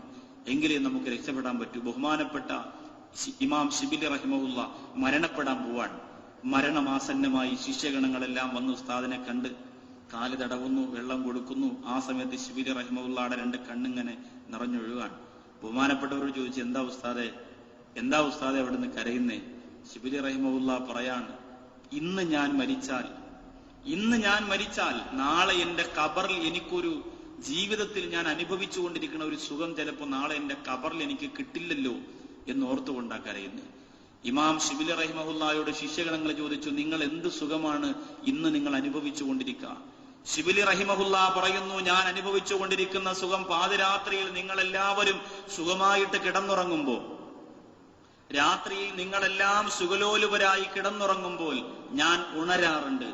ഞാൻ ഉണർന്നിട്ട് എന്റെ വീടിന്റെ താഴ്ഭാഗത്തുകൂടി ഒഴുകിപ്പോകുന്ന നല്ല തണുപ്പുള്ള അരുവിയിൽ നിന്ന് വുളു എടുക്കാറുണ്ട്. ഭയങ്കര തണുപ്പാണ്, തണുപ്പ്. ആ തണുപ്പിൽ ഞാൻ വുളു എടുക്കാറുണ്ട്. വുളു എടുത്തിട്ട് എന്റെ റൂമിലേക്ക് വന്ന് ചെറിയ ഒരു പായ വിരിച്ചിട്ട് ഞാൻ അവിടെ നിന്നുകൊണ്ട് 2 റക്അത്ത് സുന്നത്ത് നിസ്കരിക്കാറുണ്ട് പാതിരാത്രി. ആ നിസ്കാരത്തിന്റെ പേര് തഹജ്ജുദ് എന്നാണ്. ആ നിസ്കാരത്തിന്റെ പേര് തഹജ്ജുദ് എന്നാണ്. മരിക്കുന്നത് വരെ ഞാനത് ഒഴിവാക്കില്ല. പക്ഷേ മരിച്ചാൽ എന്റെ ഖബറിന്റെ അകത്ത് അതിന്റെ സുഖം എനിക്ക് കിട്ടില്ലല്ലോ. രാത്രി നിസ്കരിക്കുന്നതിന് എന്ത് സുഖമെന്നറിയോ? എല്ലാവരും ഉറങ്ങിക്കിടക്കുമ്പോൾ ഒറ്റയ്ക്കെഴുന്നേറ്റ് നിസ്കരിക്കുമ്പോൾ അതിന്റെ സുഖവും അതിന്റെ രസവും ഞാൻ അറിയുകയാണ്. മരിച്ചാൽ ഞാനത് അറിയില്ലല്ലോ. ആ സമയത്തൊരു ശിഷ്യൻ ചോദിച്ചു, ഉസ്താദേ, അവിടുന്ന് ഞങ്ങൾക്ക് പഠിപ്പിച്ചു തന്നിട്ടില്ലേ, അവരവർ ചെയ്ത പ്രവർത്തനം അവരുടെ കൂടെ ഖബറിൽ വരുമ്പോൾ അങ്ങീ രാത്രി ചെയ്ത ഇബാദത്ത് അങ്ങയുടെ കൂടെ ഖബറിലെത്തുമ്പോൾ. ഇമാം ശിബിലി റഹിമഹുല്ല പറയാണ്, ബഹുമാനപ്പെട്ടവർ പറയാണ്, അതേ എന്റെ പ്രിയപ്പെട്ട അനുയായികളെ, എന്റെ കൂടെ ഖബറിന്റെ അകത്തിന്റെ സുന്നത്ത് നിസ്കാരത്തിന്റെ പ്രതിഫലം വരുമെങ്കിലും അത് ഡയറക്റ്റ് നിസ്കരിക്കുന്നതിന്റെ സുഖം മനസ്സുകൊണ്ട് ഞാൻ മരിച്ചാൽ എനിക്ക് അനുഭവിക്കാൻ പറ്റില്ലല്ലോ. അത് ചിന്തിച്ചാ കരഞ്ഞത്. നമ്മളാണെങ്കിലോ, ഇന്ന് ഞാൻ മരിച്ചാൽ ബാങ്കിൽ കിടക്കുന്ന 5 ലക്ഷം എന്റെ മക്കൾ എടുക്കുമല്ലോ പടച്ചവനെ. എന്റെ കച്ചവട സ്ഥാപനം എന്റെ മക്കൾ നശിപ്പിക്കുമല്ലോ അല്ലാ. ഞാൻ മരിച്ചാൽ എന്റെ സമ്പാദ്യം മുഴുവനും താറുമാറായി പോകുമല്ലോ. അതിനെക്കുറിച്ച് ഓർത്തുകൊണ്ടാണ് എന്റെയും നിങ്ങളുടെയും ടെൻഷനെങ്കിൽ ബഹുമാനപ്പെട്ട ഇമാം ശിബിലി റഹിമഹുല്ലയുടെ മനസ്സിന്റെ നൊമ്പരം, മനസ്സിന്റെ വേദന അതായിരുന്നു. ആ വേദനയാണ് നമുക്കുണ്ടാവേണ്ടത്. ആ വേദനയാണ് നമുക്കുണ്ട്. ഈ ചെയ്യാൻ എന്തുമാത്രം അഴമാലുകൾ ചെയ്യാൻ പറ്റുമോ? ഏറ്റവും അധികം രാത്രി അള്ളാഹുവിന് വേണ്ടി മാറ്റുന്നത് പടച്ചവന് വലിയ ഇഷ്ടമാണ്. രാത്രി അള്ളാഹുവിന് വേണ്ടി കുറച്ച് സമയം മാറ്റുക എന്ന് പറഞ്ഞാൽ വലിയ ഇഷ്ടമാണ്. ഉറക്കമൊക്കെ വരും നമുക്കിപ്പോ. ചിലർ ഇങ്ങനെ കുനിഞ്ഞിരുന്ന് പ്രസംഗം കാണാതെ പഠിക്കും, ചിലർ ചാരിയിരുന്ന് കാലം നീട്ടിരുന്ന് ദിക്റ് ചൊല്ലും. അതൊക്കെ ഇങ്ങനെ നടക്കും. അതിപ്പോ ഈത്തിക്കാഫിന്റെ ഇടയിൽ സംഭവിക്കേണ്ട കാര്യങ്ങളാ. ഒരുപാട് തമാശ പറയാനും പറ്റൂല, നല്ല രാത്രി ആയതുകൊണ്ട്. ഇല്ലെങ്കിൽ ഞാൻ പറഞ്ഞ എല്ലാത്തിന്റെ ഉറക്കം മാറ്റിയേനെ. അതിനൊക്കെ പറ്റും എന്നെ കൊണ്ട്. ഞാൻ പറയാത്തതെന്ന് പറഞ്ഞാൽ നല്ല രാത്രിയാണ്, ചിരിച്ചു കളയണ്ട, ഗൗരവമുള്ള വിഷയമായതുകൊണ്ട് ചിരിച്ചു കളയണ്ടെന്ന് കരുതിയിട്ട് പറയാത്തതാ. എന്റെ പ്രിയമുള്ളവർ, ഇന്ന് ഈ വിഷയം പറഞ്ഞു തരുന്നിട്ട് ബഹുമാനപ്പെട്ട തഴവ ഉസ്താദിന്റെ അൽ മവാഹിബുൽ ജലിയ എന്ന് പറയുന്ന ഗ്രന്ഥം എന്റെ കയ്യിലുണ്ട്. അറബല്ല, ഇംഗ്ലീഷല്ല, ഉറുദു അല്ല, മലയാളമാണ്, തനി മലയാളം. അദ്ദേഹത്തിന്റെ ജീവിതത്തിൽ അദ്ദേഹം എഴുതിയിട്ടുള്ള കുറച്ച് ബൈത്തുകളുണ്ട്, മലയാളത്തിലെ ബൈത്ത്. അത് ഓതി അതിന്റെ അർത്ഥം പറഞ്ഞിട്ടാണ്. മലയാളത്തിൽ നമ്മൾ അത് അർത്ഥം പറയണ്ട, കേൾക്കുമ്പോൾ തന്നെ നിങ്ങൾക്ക് മനസ്സിലാവും. വലിയ ഒരു ഖൗഫാണ് അത് കേൾക്കുമ്പോൾ നമ്മുടെ മനസ്സിൽ. അതിന്റെ പ്രധാനപ്പെട്ട 2 വരിയാണ്: ഖബറെന്നു കേട്ടാൽ തൽക്ഷണം ഞെട്ടേണ്ടതാ, കണ്ടാലുടൻ വാ വിട്ടു നീ കരയേണ്ടതാ, മേടയ്ക്കു പകരം മാളമാ സുബ്ഹാനേ, റബ്ബി അതിൽ കിടക്കേണ്ടതാണ് അസുമാനേ, മെത്തയ്ക്കു പകരം മണ്ണതിൽ വിരിച്ചിട്ടതാ, സുബ്ഹാന റബ്ബി ഇരുളിനാൽ പെയിന്റിട്ടതാ. ഷാദ് വാക്കവി എത്ര ദിവസം അത് പറഞ്ഞാൽ നമുക്ക് നന്നാവാൻ പറ്റും? 2 വരി ബൈത്ത് പോരെ എന്റെ പ്രിയമുള്ളവരെ. അള്ളാഹു തഴവാ ഉസ്താദിന്റെ ഖബർ വിശാലമാക്കി കൊടുക്കുമാറാകട്ടെ. ഈ രാത്രിയിൽ ആ ബഹുമാനപ്പെട്ടവരുടെ ബൈത്ത് ഓർമ്മിക്കാനുള്ള ഭാഗ്യം നമുക്ക് തന്നതുപോലെ ഈ ഇഅ്തികാഫിന്റെ പ്രതിഫലം അള്ളാഹു ആ മഹാനുഭാവന്റെ ഇൽമിന്റെ ബറക്കത്ത് കൊണ്ട് അദ്ദേഹത്തിന്റെ ഖബറിൽ അള്ളാഹു നിറച്ചു കൊടുക്കുമാറാകട്ടെ. അവരൊക്കെ വലിയ വലിയ പണ്ഡിതന്മാരാണ്. എത്ര കൊല്ലം നമ്മൾ പഠിച്ചാലും കൂടെ എത്തൂല. വലിയ വലിയ മഹത്തുക്കളാണ്, വലിയ വലിയ മഹാനുഭാവന്മാർ. അവരുടെ ഒരു വരി കണ്ടോ, ഒരു വരി ബൈത്ത് നമ്മൾ ചൊല്ലിയപ്പോ നമ്മുടെ മനസ്സ് എവിടെ എത്തി നമ്മൾ ചിന്തിച്ച്. അതാണ് ഇൽമു കൊണ്ട് മുഴുവനും എഴുതി ലോകത്തിന് പറഞ്ഞു തന്നിട്ട് മരിച്ച മഹാനുഭാവനാണ്. അദ്ദേഹത്തിന്റെ ഒരു 10-40 വരി ഇങ്ങനെ ഓതി അതിലൂടെ നമ്മൾ ഇങ്ങനെ നമ്മുടെ ഉള്ളുകൊണ്ട് ഖബറിലെത്തി പരലോകത്തെത്തിയാണ് നമ്മൾ ഇന്ന് ദുആ ചെയ്യാൻ പോവാ. നാഥൻ നമ്മുടെ ഈ സദസ്സിനെ സ്വീകരിക്കുമാറാകട്ടെ. അപ്പൊ രാത്രി അള്ളാഹുവിന് വേണ്ടി മാറ്റിവെക്കുന്നത് പടച്ചവന് വലിയ ഇഷ്ടമാണ്. അള്ളാഹുവിന്റെ റസൂലിനോട് ഖബറിലും രക്ഷപ്പെടാൻ, ഖബറിന്റെ ഭയാനകതയിൽ നിന്ന് രക്ഷപ്പെടാൻ രാത്രി നല്ലതാണ് സമയം ചിലവഴിക്കുക. ഹബീബായ പ്രവാചകർ സല്ലല്ലാഹു അലൈഹി വസല്ലമ തങ്ങളോട് അള്ളാഹു പറഞ്ഞു, യാ അയ്യുഹൽ മുസമ്മിൽ ഖുമിൽ ലൈല ഇല്ലാ ഖലീലാ. രാത്രി കുറച്ചു മാത്രം ഉറങ്ങിയിട്ട് ബാക്കിയുള്ള സമയം അള്ളാഹ്ക്ക് വേണ്ടി നിന്ന് നിസ്കരിക്കണം എന്ന് ആരോടാ പറഞ്ഞത്? മുത്തുനബി മുഹമ്മദ് മുസ്തഫ. അള്ളാഹുവിന്റെ റസൂൽ നിസ്കരിച്ചില്ലേ? ഏതുവരെ നിസ്കരിച്ചു? രണ്ട് കാലും നീര് വന്നു. നമ്മുടെ കാല് നിസ്കരിക്കുമ്പോ വേദന എടുക്കുമ്പോഴേ അറിയുള്ളൂ അല്ലേ? വേദന എടുക്കുമ്പോഴേ അതിന്റെ ബുദ്ധിമുട്ട് അറിയുള്ളൂ. വേദന ഇല്ലാത്തവർക്ക് എന്ത് ബുദ്ധിമുട്ട്? തറാവി ചടപടാ പോട്ടെ. വേദന ഇല്ലാത്തവർക്കൊരു ബുദ്ധിമുട്ടില്ല. വേദന വരുമ്പോഴാണ് നമ്മൾ ബുദ്ധിമുട്ടറിയുക. വേദന വരുമ്പോ മണക്കാട് വലിയ പള്ളിയിൽ ഒരു ദിവസം ഞാൻ അബ്ദുൽ ഗഫാർ മൗലവിയെ കാണാൻ വേണ്ടി പോയിരുന്നു. പൊടി പൊടിച്ച ആളല്ലേ, കേരളം മൊത്തവും പ്രസംഗവും പള്ളി ഉദ്ഘാടനവും തറക്കല്ലിടലും സമ്മേളനങ്ങളും അത് തന്നെയായിരുന്നു. കുറെ നാൾ അത് തന്നെ, വേറെ ഒന്നിനും സമയമില്ല. എങ്ങനെയൊക്കെ ഓടി ഏതെല്ലാം വണ്ടിയിൽ കാലെടുത്ത് വെക്കി വെച്ച് കയറിയ ആളാ. ഇന്ന് 2 റക്അത്ത് തറാവി നിസ്കരിക്കുമ്പോ പുറകിൽ നിൽക്കുന്നവർ 2 പ്രാവശ്യം അല്ലാന്ന് വിളിക്കുമ്പോ പുള്ളി 100 പ്രാവശ്യം അല്ലാന്ന് വിളിക്കും. കാരണം എന്താ? 2 മുട്ടും മടക്കാനും വയ്യ, നോക്കാനും വയ്യ. കണ്ടാലെന്ത് കുറവ്. വേദന അദ്ദേഹം പറഞ്ഞതാ സംസാരിച്ചപ്പോ. വേദനയുള്ളവരുടെ നിസ്കാരത്തിന്റെ പ്രതിഫലത്തെ കുറിച്ച് ഓർത്ത് പലപ്പോഴും ഞാൻ അത്ഭുതപ്പെടാറുണ്ട്. വേദനയുള്ളവരുടെ നിസ്കാരത്തിന് പ്രതിഫലം കൂടുതലാണ്. വേദനയില്ലാത്തവരുടെ നിസ്കാരം പോലെ അല്ലല്ലോ. കുനിയാനും നൂരാനൊന്നും വയ്യ, അതെല്ലാം സഹിച്ചുകൊണ്ട് നിസ്കരിക്കുന്ന എത്രയോ ആൾക്കാരുണ്ട്. അപ്പൊ അവർക്ക് പ്രതിഫലം കൂടുതലാണ്. അവര് കഷ്ടപ്പെടുന്നതിന് പ്രതിഫലം നമ്മളെക്കാൾ കൂടുതലാണ്. അപ്പോ അള്ളാഹുവിന്റെ റസൂലിന്റെ 2 കാലും നീര് വന്നു. യുവത്വ സമയത്ത് അള്ളാഹുവിന്റെ റസൂൽ പ്രസരിപ്പിൽ നിൽക്കുന്ന പ്രായത്തിൽ ഹബീബായ പ്രവാചകർ നിസ്കരിച്ച് 2 കാലം നീര് വന്നെന്ന് പറഞ്ഞ് നമ്മൾ ആലോചിച്ച് നോക്കി. നിസ്കരിച്ചുകൊണ്ട് നീര് വന്നു, അല്ലാതെ വേറെ ജോലി ചെയ്തിട്ടല്ല. നിസ്കരിച്ചുകൊണ്ട് നീര് വരണമെങ്കിൽ എന്തുമാത്രം അള്ളാഹുവിന്റെ റസൂൽ നിന്ന് നിസ്കരിച്ചിട്ടുണ്ട്. നമ്മൾ വെറുതെ ഒന്ന് ചിന്തിച്ച ആ ഹദീസ് അങ്ങ് കളയാനുള്ളതല്ല. നമ്മളൊന്ന് ആലോചിച്ച് നോക്കി. ഞാനും നിങ്ങളും ചെയ്യുന്ന നിസ്കാരം, ഒരു ചെറിയ വേദന നമുക്കിന്ന് യുവാക്കൾക്ക് ഇന്ന് വന്നിട്ടുണ്ടോ? ഒന്ന് നിസ്കരിച്ചാൽ വേദന വന്നാൽ അവിടെ വെച്ച് നിസ്കാരം നമ്മൾ നിർത്തും. അള്ളാഹുവിന്റെ റസൂലിന്റെ കാലം നീര് വരുന്നത് വരെ നിസ്കരിച്ചു എന്ന് പറയുമ്പോൾ അത് വെറുതെ പറഞ്ഞു കളയാനുള്ള ഒരു വാക്കല്ല. ആലോചിച്ചു നോക്കി, എന്ത് അത്ഭുതമാണ് ആ വാക്ക്. അള്ളാഹുവിന്റെ റസൂൽ ഇത് ചെയ്തത് കണ്ട് ആയിഷ ബീവി റളിയല്ലാഹു അൻഹ നിസ്കരിച്ച് തീരുന്നത് വരെ അടുത്ത് വന്ന് നോക്കിയിരുന്നു കൊണ്ട് അടുത്തിരുന്ന് കരഞ്ഞു. സലാം വീട്ട റസൂലിനോട് ചോദിച്ചു, എന്തിനാ നബി ഈ കഷ്ടപ്പാട്? അള്ളാഹ് എല്ലാം പുറത്തു തന്നില്ലേ? അള്ളാഹ് ഒരു പാവവും നിങ്ങൾ ചെയ്തിട്ടില്ല, പക്ഷേ എന്നിട്ടും അള്ളാഹു നിങ്ങൾക്കെല്ലാം അള്ളാഹു സുബ്ഹാനഹു വ തആല പുറത്തു തന്നു. നിങ്ങൾക്ക് ഒരുപാട് പദവി നൽകി. എന്നിട്ടും ഈ രാത്രി എന്തിനായി കഷ്ടപ്പാട്? ആ സമയത്ത് അള്ളാഹുവിന്റെ റസൂൽ പറഞ്ഞത് എന്താണെന്നറിയോ? അഫല അകൂന അബ്ദൻ ശക്കൂറ. അള്ളാഹിന്റെ മുമ്പ് ഞാനൊരു നന്ദിയുള്ളവനാകണം ആയിഷ. എനിക്കല്ല തന്നതിനൊക്കെ നന്ദിയുള്ളവനാണ് ഞാൻ എന്ന് എനിക്ക് അള്ളാഹിനോട് പറയണം. ഈ ഇരിക്കുന്നവരെല്ലാം അള്ളാഹുവിനോട് നന്ദി രേഖപ്പെടുത്താൻ വന്നവരാണെന്ന് മനസ്സുകൊണ്ട് കരുതണം. കാരണം എന്താ? ഇപ്പൊ നമ്മൾ ഇവിടെ നിന്ന് ഒരു ഓട്ടോ വിളിച്ച് മെഡിക്കൽ കോളേജിലേക്ക് ചെന്ന് നോക്ക്.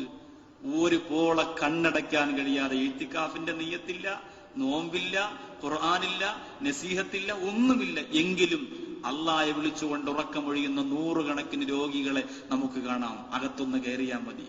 അകത്ത് കയറാൻ പറ്റിയില്ലെങ്കിൽ കാഷ്വാലിറ്റിയുടെ അകത്തൂടെ ഏത് സമയത്തും കയറാമല്ലോ, അവിടെ ചെന്ന് നോക്കിയാൽ മതി. എത്രയോ രോഗികൾ, കാലിലൂടെ കമ്പിയിട്ടവർ, കണ്ണിങ്ങനെ വെച്ചിട്ട് ഇങ്ങനെ വെച്ച് ഒട്ടിച്ചു വെച്ചിരിക്കുന്നവർ, വായ തുറക്കാൻ കഴിയാത്തവർ, കൈകാലി ചലിപ്പിക്കാൻ കഴിയാത്തവർ, 100 കണക്കിന് രോഗികൾ ഇതേപോലെ കിടക്കുമ്പോൾ ഞാനും നിങ്ങളും ഇവിടെ വന്ന് അള്ള തന്ന ആരോഗ്യം അള്ളാഹ്ക്ക് വേണ്ടി പള്ളിയിൽ മാറ്റിവെച്ചുകൊണ്ട് ഞാനും നിങ്ങളും നന്ദിയുള്ളവരാകുകയാണ്. ഉറക്കം വരുമ്പോ വീണ്ടും ശരീരത്തെ ഇങ്ങനെ കുടഞ്ഞു വെച്ച് അൽഹംദുലില്ലാ നന്ദി കാണിക്കാണ് പടച്ചവനോട്. ഞാൻ സുഭിക്ഷമായ ഭക്ഷണം കഴിച്ചിട്ട് ഞാൻ ഉറങ്ങുന്നവനല്ല. സുഭിക്ഷമായ ഭക്ഷണം കഴിച്ചിട്ട് ഉറക്കം മാറ്റിവെക്കുകയാണ് ഞാൻ. അള്ളാഹുവിന് വേണ്ടി നന്ദി ചെയ്യുകയാണ്. അഫലാ അകൂന അബ്ദൻ ശകൂറ. എത്ര ചെയ്താൽ മതിയാകും? ഞാനും നിങ്ങളും അള്ളാഹുവിനോട് എത്ര നന്ദി രേഖപ്പെടുത്തിയാൽ മതിയാകും എന്റെ പ്രിയമുള്ളവരെ? അതുകൊണ്ട് അള്ളാഹു സുബ്ഹാനഹു വ തആല നന്ദിയുള്ളവരിൽ എന്നെയും നിങ്ങളെയും ഉൾപ്പെടുത്തി അനുഗ്രഹിക്കുമാറാകട്ടെ. അള്ളാഹുവിന്റെ റസൂൽ അതാ പറഞ്ഞത്. പിന്നെ അള്ളാഹുവിന്റെ ഖുർആൻ പറയുകയാണ്, ഇബാദുർ റഹ്മാനില്ലദീന യംശൂന അലൽ അർളി ഹൗനാ വഇദാ ഖാതബഹുമുൽ ജാഹിലൂന ഖാലൂ സലാമാ വല്ലദീന യബീതൂന ലിറബ്ബിഹിം സുജ്ജദൻ വഖിയാമാ. യഥാർത്ഥ വിശ്വാസികളുടെ ഗുണം യബീതൂന ലിറബ്ബിഹിം, അള്ളാഹുവിന് വേണ്ടി ഉറക്കമൊഴിയുന്നവരാണ്, അള്ളാഹുവിന് വേണ്ടി രാത്രികളെ ചെലവഴിക്കുന്നവരാണ്. ആ വിഭാഗത്തിലൊക്കെ അള്ളാഹു എന്നെയും നിങ്ങളെയും ഉൾപ്പെടുത്തി അനുഗ്രഹിക്കുമാറാകട്ടെ. അതിലേറ്റവും ശ്രേഷ്ഠമായ രാത്രി നിസ്കരിക്കേണ്ട നിസ്കാരമാണ് തസ്ബീഹ് നിസ്കാരം. ആയുസ്സിൽ ഒരു പ്രാവശ്യമെങ്കിലും തസ്ബീഹ് നിസ്കാരം നിസ്കരിച്ചില്ലെങ്കിൽ അവന് ശിക്ഷയുണ്ടാകുമെന്നാണ്. ആയുസ്സിൽ ഒരു പ്രാവശ്യമെങ്കിലും.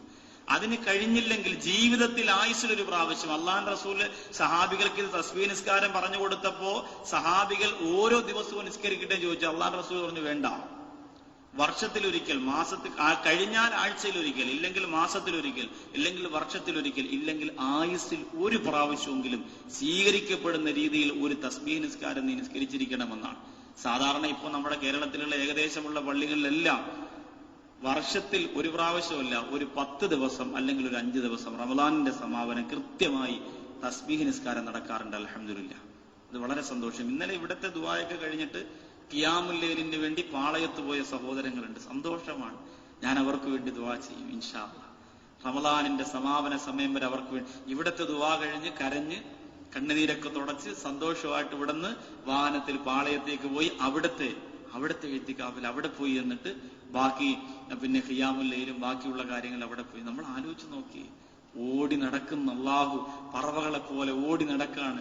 ഇൽമും കിട്ടണമെങ്കിൽ അങ്ങനെ, നിയ്യത്തോടുകൂടി ഇത്തിക്കാഫാണെങ്കിൽ അങ്ങനെ, ദുആയാണെങ്കിൽ അങ്ങനെ ഭാഗിച്ച് രാത്രിയെ മാറ്റിവെച്ച് ഓടി നടക്കാണ്. അള്ളാഹു ആ ചുറുചുറുക്കുള്ള പ്രായമാണ്, അപ്പോഴേ നടക്കുള്ളതൊക്കെ. ആ പ്രായം അള്ളാഹു നിലനിർത്തി കൊടുക്കട്ടെ. അവർക്കൊക്കെ ആഗ്രഹം അള്ളാഹു നിലനിർത്തി കൊടുക്കുമാറാകട്ടെ. ആഗ്രഹമാണ് എപ്പോഴും നമുക്ക് ആവശ്യം. ആഗ്രഹമാണ്. കുറച്ചുകൂടി നേരത്തെ വന്നിരുന്നെങ്കിൽ റാഹത്തായിരുന്നു എല്ലാവരും. അരമണിക്കൂർ കൂടുതലായി നസീഹത്ത് തുടങ്ങി. 12 മണിക്കൊക്കെ എത്തിയാണെങ്കിൽ വളരെ ഹൈർ. നാളെ ഇൻഷാ അല്ലാഹ് എല്ലാവരും അങ്ങനെ വരും. അള്ളാഹു തൗഫീഖ് തരുമാറാകട്ടെ.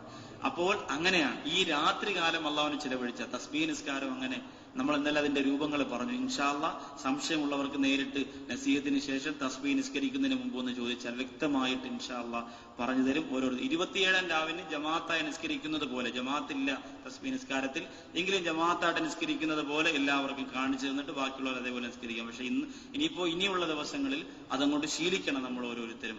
1-ാമത്തെ റക്അത്തിൽ ഫാത്തിഹയും സൂറത്ത് ഓതിയതിനു ശേഷം സുബ്ഹാനല്ലാഹി വൽഹംദുലില്ലാഹി വലാ ഇലാഹ ഇല്ലല്ലാഹു വല്ലാഹു അക്ബർ വലാ ഹൗല വലാ ഖുവത ഇല്ലാ ബില്ലാഹിൽ അലിയിൽ അദീം 15 പ്രാവശ്യം. ബാക്കിയുള്ള എല്ലാ സ്ഥലങ്ങളിലും 30 പ്രാവശ്യം ഈ ദിക്ർ ചൊല്ലുക. സാധാരണ പറയുന്ന ദിക്ർ അതോടൊപ്പം ഈ ദിക്ർ. 2 സുജൂദ് കഴിഞ്ഞ് എഴുന്നേറ്റ് വരുന്നതിന് മുമ്പ് 1 പ്രാവശ്യം കൂടി ഇരുന്നിട്ട് 10 പ്രാവശ്യം. ഇത് മാത്രമേ ഉള്ളൂ ഇതിന്റെ ഒരു പ്രത്യേകത എന്ന് പറഞ്ഞാൽ. ആ സമയത്തൂടെ 10 പ്രാവശ്യം ചെല്ലുക. എന്നിട്ട് 2 റക്അത്ത് നിസ്കരിച്ച് സലാം വീട്ടി വീണ്ടും 2 റക്അത്ത് നിസ്കരിക്കുക. ഓതേണ്ടതെല്ലാം ഓതുക. അതിന്റെ കൂടെ നൃത്തത്തിൽ ഒഴിച്ച് ബാക്കി എല്ലാ സമയത്തും ഈ ദിക്ർ 10 പ്രാവശ്യം, നൃത്തത്തിൽ 15 പ്രാവശ്യം. ഇത്രയേ ഉള്ളൂ. പിന്നെ സൂറത്തുകൾ ഇപ്പൊ ഖുൽ യാ അയ്യുൽ കാഫിറൂൻ ഖുൽ ഹുവല്ലാഹു അത് ഓതിയാൽ മതി എല്ലാ റക്അത്തിലും. അല്ലാഹുവിന്റെ റസൂൽ സുന്നത്തായിട്ട് പറഞ്ഞത് 1-ാമത്തെ റക്അത്തിൽ അൽഹാകുമുത് തകാസുർ, 2-ാമത്തെ റക്അത്തിൽ വൽ അശ്രി ഇന്നൽ ഇൻസാന ലഫീ ഖുസ്ർ, 3-ാമത്തെ റക്അത്തിൽ ഖുൽ യാ അയ്യുൽ കാഫിറൂൻ, 4-ാമത്തെ റക്അത്തിൽ ഖുൽ ഹുവല്ലാഹു. ഇത്രയാണ് അല്ലാഹുവിന്റെ റസൂൽ പറഞ്ഞിട്ടുള്ളത്. അപ്പൊ രാത്രി ഇങ്ങനെയൊക്കെ നമുക്ക് ചിലവഴിക്കാം. അതേപോലെ തഹജ്ജുദ്, ഉറങ്ങിയിട്ട് ഉണർന്ന് നിസ്കരിക്കുന്നതാണ് തഹജ്ജുദ് എന്ന് പറയാം. ഒരല്പം ഉറങ്ങിയിട്ട് പിന്നെ എഴുന്നേറ്റ് നിസ്കരിക്കുന്നതിന് തഹജ്ജുദ് എന്ന് പറയാം. അതും നമ്മളെ കൊണ്ട് ഒക്കുന്ന രീതിയിലൊക്കെ. അള്ളാഹുവിന്റെ റസൂൽ തഹജ്ജുദിന് എണ്ണം പറഞ്ഞിട്ടില്ല. പിന്നെ 8 എന്നും 12 എന്നും ഇമാമിങ്ങളൊക്കെ പറയുന്നുണ്ട്. എത്രയാണെങ്കിലും ഏറ്റവും ചുരുങ്ങിയത് 2 റക്അത്താണ്. നിസ്കരിച്ചാൽ ഒഴിവാക്കാതിരിക്കാൻ ശ്രമിക്കുക. മനഃപൂർവ്വം ഒഴിവാക്കൽ കറാഹത്താണ്. അള്ളാഹു നമുക്ക് അതൊക്കെ കൃത്യമായി നിസ്കരിക്കാനുള്ള തൗഫീഖ് തരുമാറാകട്ടെ. അപ്പൊ ഈ രാത്രി കാലം നമുക്ക് ചിലവഴിച്ചാൽ നമുക്ക് ഖബറിനകത്ത് രക്ഷ കിട്ടുന്നത് എന്തുകൊണ്ടാണെന്നറിയോ? ഖബറിന്റെ അകത്ത് ഇന്ന് രാത്രി ആയതുകൊണ്ടാണ്. 12 മണിക്ക് നമ്മളെ കൊണ്ടുപോയി, ഉച്ചയ്ക്ക് 12 മണിക്ക് കൊണ്ടുപോയി അടക്കിയാലും നമ്മൾ ഇറക്കി വെക്കുന്നത് എവിടെയാണ്? പകൽ സമയത്താണോ? അല്ല, രാത്രിയാണ്. കബറിന്റെ ഇരുട്ടല്ലേ. 6 അടി മണ്ണിന്റെ വീതി എത്ര ഉണ്ടാവും? കബറിന്റെ വീതി നമ്മൾ ആലോചിച്ചിട്ടുണ്ടോ? കബറിന്റെ ഇത്ര വീതി, നല്ല ഒരു മനുഷ്യനെ കിടത്താൻ പറ്റുന്ന രീതിയിലുള്ള ആഴം. അത് കഴിഞ്ഞ് മണ്ണിട്ട് മൂടി പലകയും അതിന്റെ മുകളിൽ മണ്ണൊക്കെ ഇട്ടാ പിന്നെ 12 മണിക്ക് അടയ്ക്കാലാ, 1 മണിക്ക് അടയ്ക്കാലാ, അതിനകത്ത് വല്ല വെളിച്ചം ഉണ്ടാവും? കുറ്റാകുറ്റിരുട്ടാണ്. അതുകൊണ്ടാണ് രാത്രി അള്ളാഹിന് വേണ്ടി മാറ്റിവെച്ചവർക്ക് അവരുടെ ഖബറിൽ അള്ളാഹു പകലാക്കുകയാണ്, അവരുടെ ഖബർ അള്ളാഹു പ്രകാശമാക്കുകയാണ്. നമ്മുടെ ഖബർ അള്ളാഹു പ്രകാശമാക്കിയില്ലെങ്കിലും അള്ളാഹു നമുക്ക് ഖബറിന്റെ അദാബിൽ നിന്ന് രക്ഷ തരുമാറാകട്ടെ. പ്രകാശമാക്കാനുള്ള പവറൊന്നും നമ്മുടെ അമലിനുണ്ടോ? പ്രകാശമാക്കാനുള്ള പവർ നമ്മുടെ അമലിനുണ്ടോ? എന്റെ പ്രിയമുള്ളവരെ, ബഹുമാനപ്പെട്ട ഹുദൈഫത്ത് ബിനുൽ യമാൻ റളിയല്ലാഹു അൻഹു മരണപ്പെടുന്ന സമയം അദ്ദേഹം ഇങ്ങനെ ചിരിക്കുകയാണ്. സാധാരണ എല്ലാവരും മരിക്കാൻ നേരത്ത് കരയാണ്, ഇമാമിങ്ങളെല്ലാം അങ്ങനെയാണ്. ഇദ്ദേഹം ചിരിക്കുകയാണ്. ചിരിച്ചപ്പോൾ ബഹുമാനപ്പെട്ട ശിഷ്യഗണങ്ങൾ ചോദിച്ചു, എന്തുകൊണ്ടാണ് ഉസ്താദേ അവിടെ നിന്ന് ഇങ്ങനെ ചിരിക്കുന്നത് അസ്റായിൽ വരുമ്പോൾ? ഹുദൈഫത്ത് ബിനുൽ യമാൻ റഹിമഹുല്ലാഹ് പറയുന്നു, എന്റെ ഖബറിൽ ഇൻഷാ അല്ലാഹ് പ്രകാശമായിരിക്കും. എന്തൊരു ഉറപ്പാണ് അങ്ങനെ പറയാൻ നമ്മളെ കൊണ്ട് സാധിക്കുമോ? എന്റെ ഖബറിൽ ഇൻഷാ അല്ലാഹ് പ്രകാശമായിരിക്കും. ഈമാനിന്റെ പൂർണ്ണത, അതിനപ്പുറം വേറെ ഉണ്ടോ? എന്റെ ഖബറിൽ ഇൻഷാ അല്ലാഹ് പ്രകാശമായിരിക്കും. ശിഷ്യഗണങ്ങൾ ചോദിച്ചു, അതെന്താ ഉസ്താദേ അങ്ങനെ പറഞ്ഞേ? അദ്ദേഹം പറയാണ്, ഉഹിബ്ബുദ്ദില്ല അലൽ ഇസ്, ഞാൻ ഏറ്റവും അധികം ലോകത്ത് ഞാൻ ഇഷ്ടപ്പെട്ടിരുന്നത് നിസാരതയാണ്. എനിക്ക് സ്ഥാനം വേണമെന്നില്ല, പവർ വേണമെന്നില്ല, കാശ് വേണമെന്നില്ല. നിസാരത. ജനങ്ങൾ കളിയാക്കട്ടെ, കുറ്റപ്പെടുത്തട്ടെ, പരിഹസിക്കട്ടെ, എനിക്ക് നിസാരതയാണ് ഇഷ്ടം. എനിക്ക് എവിടെയെങ്കിലും ജനങ്ങൾ വരുമ്പോ എന്നെ കണ്ടിട്ട് മൈൻഡ് ചെയ്തില്ലല്ലോ, എനിക്കിരിക്കാൻ സീറ്റ് തന്നില്ലല്ലോ, എന്നോട് സലാം പറഞ്ഞില്ലല്ലോ, അങ്ങനെ ഒന്നും ഒരു ചിന്തയില്ല. നിസാരതയാണ് എനിക്കിഷ്ടം. നിസാരത. എനിക്കിങ്ങനെ താഴ്ന്നവനായി ജീവിക്കണം. പൈസയുള്ളവർക്കും ഈ നിസാരത ഇഷ്ടപ്പെടാം, അധികാരമുള്ളവർക്കും ഈ നിസാരത ഇഷ്ടപ്പെടാം. ഹുദൈഫത്ത് ബിനുൽ യമാൻ റഹിമഹുല്ലാഹ് അധികാരം നടത്തിയിട്ടുണ്ട്. എന്നിട്ടും അദ്ദേഹം പറയാണ്, അങ്ങനെയുള്ളവർ, നിസാരത ഇഷ്ടപ്പെടുന്ന മനുഷ്യർ അധികാരത്തിൽ വരുമ്പോ നാട് നന്നാവും, മഹല്ല് നന്നാവും, സംഘടന നന്നാവും, പ്രസ്ഥാനം നന്നാവും. അഹങ്കാരമാണ് ഇഷ്ടപ്പെടുന്നവരെ അധികാരത്തിൽ വന്നാൽ അടിയും ബഹളവും ഉണ്ടാവും. ഇന്ന് ജുമഅയ്ക്ക് തിരുവനന്തപുരത്തെ ഏറ്റവും വലിയ പള്ളിയായ കടുവയിൽ പള്ളിയിൽ നടന്ന സംഭവം നിങ്ങൾ അറിഞ്ഞില്ലല്ലോ. എങ്ങനെ അറിയാം? നാളെ പത്രം കിട്ടുമ്പോഴല്ലേ അറിയുള്ളൂ. അതാണ് ഞാൻ പറയണത്. ഞാൻ ഔലിയാക്കളൊന്നും അല്ല, എന്നാലും അറിയേണ്ട കാര്യങ്ങളൊക്കെ അറിയും. കടുവപ്പള്ളിയിൽ ജുമാ കഴിഞ്ഞതിന് ശേഷം അടി നടന്നു. കോളിസ് വണ്ടിക്കകത്ത് പള്ളിയുടെ കാമ്പൗണ്ടിനകത്തേക്ക് നിസ്കരിച്ചുകൊണ്ടിറങ്ങി വന്ന പ്രധാനപ്പെട്ട പരിപാലകരെ വിരട്ടി. എന്തുകൊണ്ടാ വിരട്ടിയത്? വാളും ചങ്ങലയും ചെയിനും ഒക്കെ ആയിട്ട്. റമളാൻ മാസത്തിന്റെ പവർ കടുവത്തങ്ങളുടെ മുമ്പ് തന്നെ കാണിക്കണം. അവിടെ തന്നെ കാണിക്കണം. വാളും ഇതൊക്കെ ചങ്ങലയൊക്കെ ആയിട്ട് വിരട്ടി. എന്തിനാണെന്നറിയോ? പൂർവ്വ വൈരാഗ്യമാണ്. പഴയ കമ്മിറ്റിക്കാർ പുതിയ കമ്മിറ്റിക്കാരോട് കാണിക്കുന്ന വൈരാഗ്യം വളരെ വളരെ വളരെ വ്യവസ്ഥാപിതമായി മസ്ജിദിന്റെ മുന്നിൽ നടന്നതാണ്. നാളെ പത്രത്തിൽ വരാതിരിക്കട്ടെ, നമുക്ക് അങ്ങനെ ദുആ ചെയ്യാം. പത്രത്തിൽ വരാതിരിക്കട്ടെ, സമുദായത്തിന് നാണക്കേടല്ലേ അത്? പത്രത്തിൽ വരാതിരിക്കട്ടെ. മുസ്ലിം പത്രത്തിന്റെ ഫ്രണ്ടിൽ തന്നെ കാണും, വല്ലാഹി ഒരു സംശയമില്ല. അച്ചായന്മാരുടെ പത്രത്തിന്റെ ഏതെങ്കിലും ഒരു മൂലയ്ക്ക് കൊടുത്താലും നമ്മുടെ കാക്കമാർക്ക് അങ്ങനെ ഒരു കരുത്തള്ള കൊടുത്തിട്ടുണ്ട്. എവിടെയെങ്കിലും ഒരു മുസ്ലിം 2 പെണ്ണ് കെട്ടി വിവാദമായാൽ ഫ്രണ്ടിൽ ഫോട്ടോ സഹിതം വരും. അങ്ങനെ ഒരു കഴിവ് നമ്മുടെ മുസ്ലിം പത്രങ്ങൾക്കുണ്ട്. ചിലതിനൊക്കെ അള്ളാഹു അതൊക്കെ മാറ്റിക്കൊടുത്ത് സമുദായത്തിന്റെ നന്മയ്ക്ക് വേണ്ടി തൂലിക ചലിപ്പിക്കാൻ, ഏത് രീതിയിലൂടെ നമുക്ക് ചലനം ഉണ്ടാക്കാൻ പറ്റും ആ രീതിയിലൂടെയൊക്കെ ചലിപ്പിക്കാൻ അള്ളാഹു നമുക്ക് ഭാഗ്യം തരുമാറാകട്ടെ. അപ്പോൾ ഞാൻ ഏറ്റവും അധികം ഇഷ്ടപ്പെടുന്നത് നിസാരതയാണ്. അതുകൊണ്ട് ഞാൻ രക്ഷപ്പെടുമെന്നുള്ള ഉറച്ച വിശ്വാസം മനസ്സിന്റെ അകത്ത് ഹുദൈഫത്ത് ബിനുൽ യമാൻ റഹിമഹുല്ലാഹ് അതെല്ലാം കണ്ടിട്ട്, ഇതെല്ലാം ചിന്തിച്ചിട്ടാണ് അവര് മരണപ്പെടാൻ തയ്യാറായി കിടന്നത്. അങ്ങനെ മരണപ്പെടാൻ തയ്യാറായി കിടന്നവരാണ് മയ്യത്ത് പൊതിഞ്ഞ് വീട്ടിൽ നിന്ന് വെളിയിലേക്ക് കൊണ്ടിറങ്ങുമ്പോൾ, ഇന്നലെ നമ്മൾ അവിടെ നിർത്തിയത്, വീട്ടിൽ നിന്ന് പൊതിഞ്ഞ് വെളിയിലേക്ക് കൊണ്ടിറങ്ങുമ്പോൾ അല്ലാഹുവിന്റെ റസൂല് പറയുകയാണ്, ഖദ്ദിമൂനി, എന്നെ ഒന്ന് വേഗം കൊണ്ടുപോണേ എന്ന് ഈ മയ്യത്ത് വിളിച്ചു പറയുമത്രേ. ഏത് മയ്യത്താണ്? ആളെ കാണിക്കാൻ ഇഅ്തികാഫിരുന്ന മയ്യത്തല്ല, ആരും അറിയാൻ നോമ്പ് പിടിച്ച മയ്യത്തല്ല, ഇഖ്ലാസോടെ പടച്ചോന് വേണ്ടി വീട്ടിൽ പോയാലും ഒറ്റയ്ക്കിരുന്ന് പൊട്ടിക്കരഞ്ഞ മയ്യത്ത്. ആ മയ്യത്ത് പറയുന്നു, മക്കളെ എന്നെ വേഗം ഒന്ന് ഖബറിലേക്ക് കൊണ്ടുപോണേ. നിങ്ങൾ എന്താ വൈകുന്നത് മക്കളെ? മരിച്ചാൽ പെട്ടെന്ന് നടക്കണമെന്നാണ്, താമസിക്കാൻ പാടില്ല. പ്രവാചകർ സല്ലല്ലാഹു അലൈഹി വസല്ലമ തങ്ങൾ വഫാത്തായതിനു ശേഷം കുറച്ച് ദിവസം കഴിഞ്ഞ് അടക്കിയത്. ഒരു ജുമയ്ക്ക് ഞാനിവിടെ പ്രസംഗിച്ചപ്പോൾ ഒരു സഹോദരൻ റൂമിൽ വന്ന് സംശയം ചോദിച്ചു. കുറച്ച് ദിവസം കഴിഞ്ഞ് അടക്കിയത്. അതിൻ്റെതായ അങ്ങനെ അടക്കാൻ നിർവാഹമുള്ളൂ, അങ്ങനെയുള്ള ഒരു കാരണം അന്നുണ്ടായിരുന്നു. അതുകൊണ്ടാണ്. പക്ഷേ നമ്മൾ എന്ന് പറഞ്ഞ് നമ്മുടെ മയ്യത്തിനെ മോർച്ചറിയിൽ വെക്കുന്ന അവസ്ഥയൊക്കെ വളരെ മോശമാണ്. ഗൾഫിൽ നിന്ന് മോൻ വരട്ടെ എന്ന് പറഞ്ഞ് 3-4 ദിവസമൊന്നും മയ്യത്ത് വെച്ചുകൊണ്ടിരിക്കാൻ പാടില്ല. മരിച്ചാൽ എത്രയും പെട്ടെന്ന് നടക്കണം.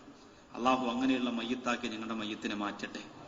സ്കൂളുകളിലും കോളേജുകളിലും പള്ളി വരാന്തയിലും മദ്രസയിലും കൊണ്ടുപോയി എൻ്റെ പ്രിയമുള്ളവരെ ഇങ്ങനെ പ്രദർശനത്തിന് വെച്ച് ദിവസങ്ങളോളം കഴിഞ്ഞടക്കുന്ന മയ്യത്തായി നമ്മൾ മാറാൻ പാടില്ല. നമ്മൾ വസിയത്ത് ചെയ്യണം. മരിക്കുന്ന സമയം നമ്മുടെ അടുത്തുള്ള മക്കളോട്, കുടുംബക്കാരോട്, ഞാൻ മരിച്ചാൽ എത്രയും പെട്ടെന്ന്, ആര് കാണട്ടെ കാണാതിരിക്കട്ടെ, എത്രയും പെട്ടെന്ന് എന്നെ അടക്കണം. അതൊരു ഭാഗ്യമുള്ള മയ്യത്തിന്റെ ലക്ഷണമാണ്. എത്രയും പെട്ടെന്ന്. ഇപ്പോ വടുതല മൂസ ഉസ്താദിന്റെ മരുമകൻ മരണപ്പെട്ടു എന്ന് പറഞ്ഞു. ഉളു എടുത്തുകൊണ്ടിരുന്ന തറാവീഹിന് മരണപ്പെട്ടു. രാവിലെ വ്യാഴാഴ്ച രാത്രി മരണപ്പെട്ടു. വെള്ളിയാഴ്ച 11 മണിക്ക് മുമ്പ് അടക്കുകയാണ്. അതുപോലെ തന്നെ രാത്രി മരണപ്പെടുന്നത് എപ്പോഴും നമ്മൾ ദുആ ചെയ്യേണ്ടത്, അല്ലാഹുവേ ജനങ്ങൾക്ക് ബുദ്ധിമുട്ടുണ്ടാകുന്ന രീതിയിൽ ഞങ്ങളെ മരിപ്പിക്കല്ലേ അല്ലാഹ്. നമ്മൾ ഈ രാത്രി മരിച്ചാൽ 6 മണി സമയത്ത് ഞാനോ നിങ്ങളോ മരിച്ചാൽ, അപ്പോഴേ മരണം കേൾക്കുമ്പോ ഏറ്റവും അടുത്ത ബന്ധുക്കൾ പറയും, ഓ ഇനി വെളുക്കണവരെ അവിടെ പോയിരിക്കണം, ഇനി അങ്ങനെ നോക്കി. ആലോചിച്ച് നോക്കിയേ.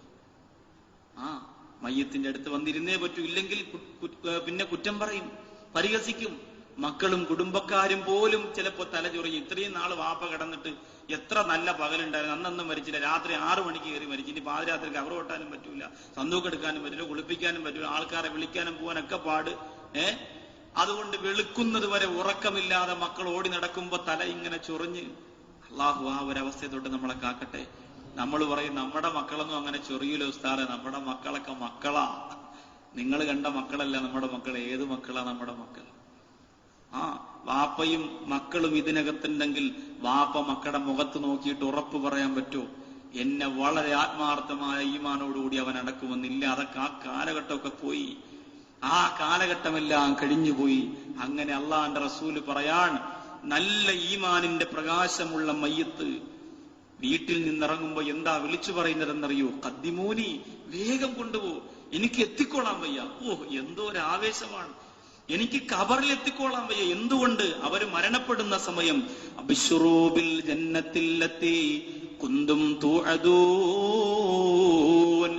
മലക്കുകൾ എല്ലാം ഇറങ്ങി വരികയാണ്. അസ്റായീൽ മാത്രമല്ല, സ്വർഗാവകാശി മരണപ്പെടുമ്പോ മലക്കുകൾ, റഹ്മത്തിന്റെ മലക്കുകൾ, കോടിക്കണക്കിന് മലക്കുകൾ വരുമെന്നാണ്. ആ വീട്ടിൽ വന്നിട്ട് പറഞ്ഞോ കെലിമ പറഞ്ഞോ, അയാൾ പറയും, എന്തോ ഒരു സന്തോഷമാണ്. അടുത്തിരിക്കുന്ന മക്കളെ കാണൂല, ഉസ്താദുമാരെ കാണൂല, ഭാര്യയെ കാണൂല. അവസാനം അങ്ങനെ കിടന്നുകൊണ്ട് കെലിമ പറഞ്ഞ് മരണപ്പെട്ടാൽ ഒരു ബുദ്ധിമുട്ടുമില്ല. അവിടെ മുതൽ അങ്ങോട്ട് പിന്നെ വേഗമൊന്ന് കൊണ്ടുപോ, ഇത്രയും കാലം ഞാൻ ജീവിച്ചത് ഖബറിന്റെ സുഖത്തിനാണ്, പെട്ടെന്ന് എന്നെ ഒന്ന് കൊണ്ടുപോണേ.